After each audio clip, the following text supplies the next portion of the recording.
Hi, this is Colin from Watch Off the Cuff. Sorry about the mess. I just finished doing a video about bracelet blocks and pin drivers and hammers, this is going to be a first. I'm going to answer somebody's question. I've got a paper, so that would be easier if I would just draw something out. It's a really good question. So this was a comment left on my how to replace a scratched or cracked watch crystal step by step. So if you are looking at doing a crystal change for the first time, for a little loops, a little out there, then go take a look at that video first. But anyway, his comment in it is, well, first of all, it's at Sven Deschriver 5610, and he says, hi, I have a watch with the glass missing. What is the best, of course, just what is the best approach to measure the diameter and thickness? Because I do talk about measuring the diameter thickness, but we have a crystal. The crystal wasn't completely smashed.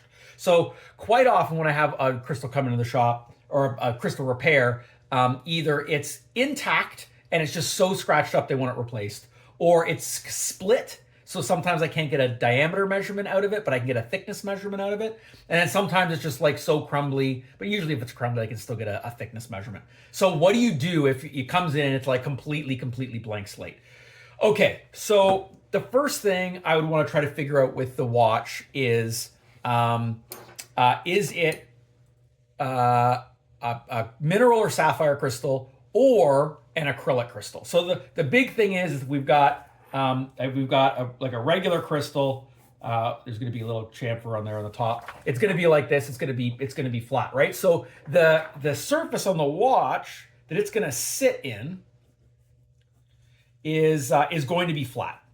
So there's our kind of cross section through the watch. Should have done this better so I could draw and then talk at the same time. So it's going to be flat. If there's a notch in it, which is going to be like this, for example, then it's probably an acrylic, because the acrylic dome's going to come down and then notch in here. So it's going to look something like this. See if I can do this. I should have tried to draw this out ahead of time, see whether my drawing skills were up to it. So then that's how it would sit in there. So if there's an inside notch there, then it was probably an acrylic crystal. So most acrylic crystals, I think all of them are domed. So this brings up the next question.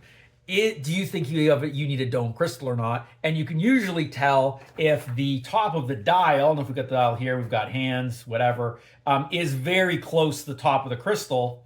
I guess we have to make a little notch in there. If we put a crystal all the way across that, it's going to touch, right? So there's a couple of potential domes and things. So in this situation, we'd have to have what they call a double dome, right? Which is going to be domed on both sides. If you have a chronograph, and maybe I did an example for something. I think I have a video where I did an SNA 411 Seiko, their chronograph. When there's fine detail and the dial is sunken fairly well into the case, it could be a single dome, and that means it's going to come across and it's going to be like this. That was a terrible drawing of a single dome, but it's going to be flat across the bottom and top. The idea there is it acts as a magnifier. So quite often if you have a busy dial, like it's got the slide rule bezel on the outside with a whole bunch of markings on the inner bezel ring, chapter ring, I should say, the magnification helps in terms of legibility. So anyway, so that's where you would see a double dome crystal. Okay, so let's just say you got that figured out. For ease, of use, we'll talk about the flat dome crystal first. So what you can do right out of the gate is you can measure the distance between the depth of the inside of that bit. I'm gonna do it again. That's terrible. So we got the one side of the case. We're gonna go like this, and then what we're gonna measure is the depth here, and that's going to give you a pretty good idea of what's going on. Now, when you get a crystal, a generic crystal, it's going to be slightly beveled on the top edge, like a finished edge. So it's going to be a sharp edge at the bottom and a bevel at the top. That bevel is usually about 0.3 millimeters.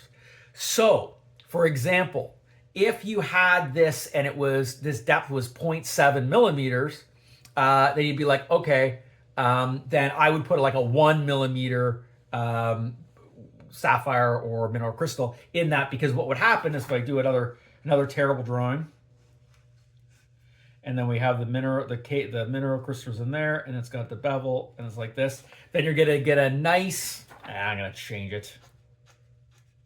Poor Sven, he didn't ask for all this.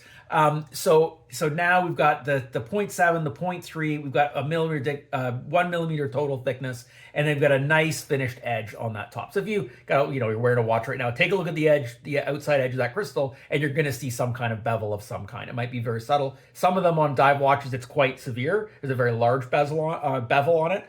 So that's going to give you an idea of what you're going to do for depth. So, and the big thing to think about is, like, say, for example, if we're talking about the dome crystal, the depth we're looking for is the flat on the very side of this thing. That's where we're going to get our depth from.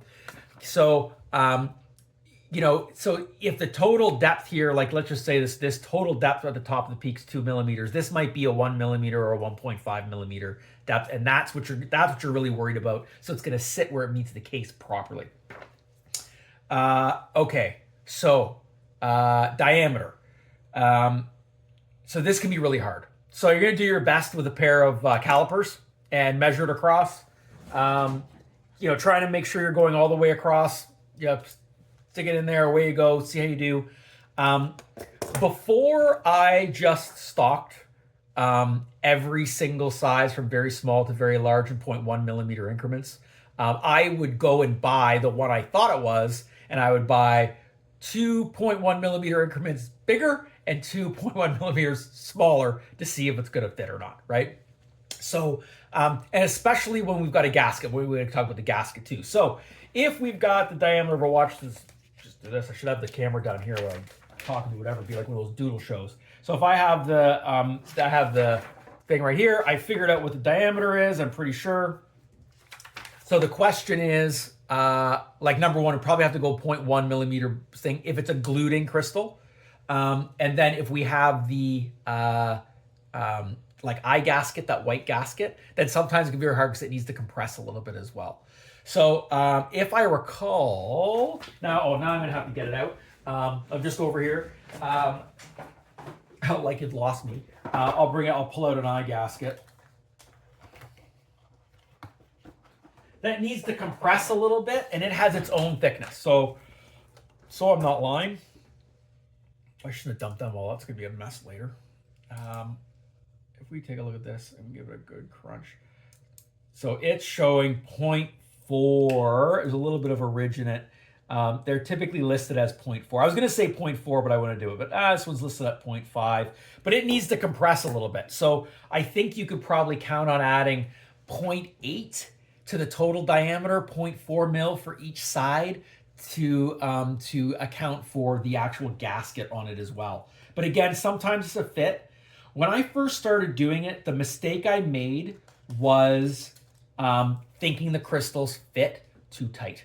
And I remember putting one in and it sat on my bench for about 5 minutes and I heard ping and it's cracked because I tried to put too large of a crystal. You got your crystal press and you think you're going to be just cranking it in. It should feel snug, but it should glide in fairly easily. It's kind of a feel thing, but I have taken out crystals and put that's scratched from the factory, and then not from the factory, like it's a factory crystal, original crystal. Someone brings me it scratched. I take that one out, have the exact replacement, like down to 0.1 millimeter. It's exactly the same. And I put it in, I'm amazed how easy it goes in there. I'm like, wow, shouldn't it be tighter than that? So I think probably, if anything, I err on the side of slightly too tight a fit than it is correct, So probably if you're sticking it in and it feels tight, then it is tight. The other thing I'll find that if it's a hair too tight is that when you put the crystal in, it won't want to sit flat. It'll want to get kind of halfway in and not want to bottom out against this bottom ledge. Like this. I probably go back to the other diagram. Oh, that's a terrible diagram. I'm gonna bring it back. So when it sits down in this ridge, it sits right down against this bottom piece, it's completely flush. And you'll tell when you look around close around the crystal that you can see the crystal lies uniformly width against the case. One side doesn't slit up a little more than the other. So I've had situations where I fit a crystal, it just wouldn't seat right, pulled it out, put one that was 0.1 millimeter less, reseat it, and then boom, right down there, nice and flat. And I knew I had the right one. What am I missing? If it's acrylic, there's a couple of types. There's one that has a metal insert. It gets put in the same way, but they come usually with both options, a silver and a gold, depending on the case color. I'm trying to think what else would come up. We talked about the flat. We talked about the dome. We talked about the double dome. Sometimes fitting sapphire crystals can be difficult. I think I talked about this in a video where you can readily get sapphire crystals in 0.5 millimeter increments, not in 0.1 like you can the mineral. So sometimes I've told customers, listen, I'm going to try to get a mineral once I get this out and get it fit and see if we can make that work. And if not, if it doesn't work out to be like a nice even size, then we're going to have to do a mineral again as it was set up. So I think that is... I think that's it. Okay, let's make sure I've answered the original question because I've gone way off. High of the glass missing. What is the best approach to measure the diameter and the thickness? I think I've got it. I think we covered it. So if I haven't, Sven, please feel free to make more comments. And I'm going to put this video in the comments of the how to replace scratch crystal under your comment. And I hope that helped. And I hope that was a total waste of... I talked for like 10 minutes. So anyway, thanks again. And thanks for commenting, asking questions. I feel excited because this is like the first time that I answered a question and direct questioning from someone on YouTube. So anyway, cheers. Till next time. Bye.